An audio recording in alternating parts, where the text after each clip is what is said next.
J'ai lancé un appel aux gangs. J'ai eu plusieurs chefs de gang qui, depuis le début de notre séjour, nous ont contactés. Nous allons rendre public d'ici quelques jours leurs propositions par rapport à l'appel que j'ai lancé. J'ai dit aux chefs de gang qu'ils devaient baisser les armes contre le peuple.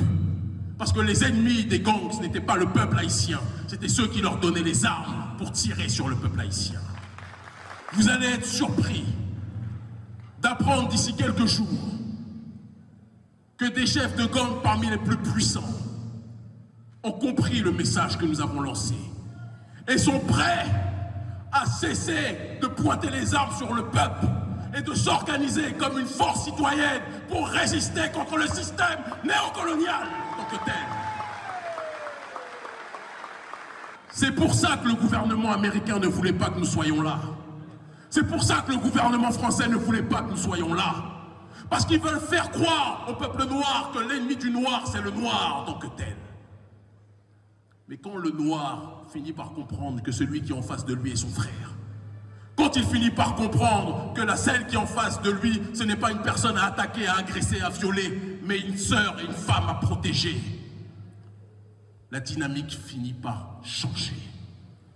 Si le prolétariat haïtien et les gangs comprennent qu'ils ont un ennemi en commun, comment pensez-vous que ceux qui sont en train d'occuper le pays, comment pensez-vous que ceux qui sont en train de coloniser les esprits vont fonctionner? Ils vont tous faire leurs valises et ils vont rentrer à Washington, à Paris, au Canada et ailleurs, parce qu'ils sauront qu'ils sont identifiés comme les forces déstabilisatrices du pays. Je ne fais pas partie de ceux qui se réjouissent quand l'Union africaine, qui a à sa tête un certain nombre de corrompus, en recevant les ordres des États-Unis, en recevant les ordres de l'Union européenne, envoie des militaires kenyans pour tirer sur les frères qui sont ici, qu'on appelle les gangs. Le problème, ce ne sont pas les gangs. Le problème, ce sont ceux qui livrent les armes aux gangs en tant que tels. Le problème, ce sont ceux qui font en sorte que les gangs terrorisent le pays pour créer l'anarchie et que plus personne ne veuille venir ici à Haïti. Et c'est pour ça que j'ai fait partie de ceux qui se sont réjouis quand Donald Trump a dit qu'il voulait arrêter USAID. Certains ont pleuré, j'en connais.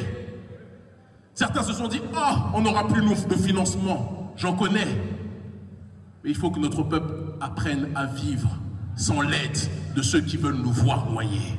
C'est lorsque, et c'est vous, peuple haïtien, qui nous avez montré l'exemple au niveau mondial.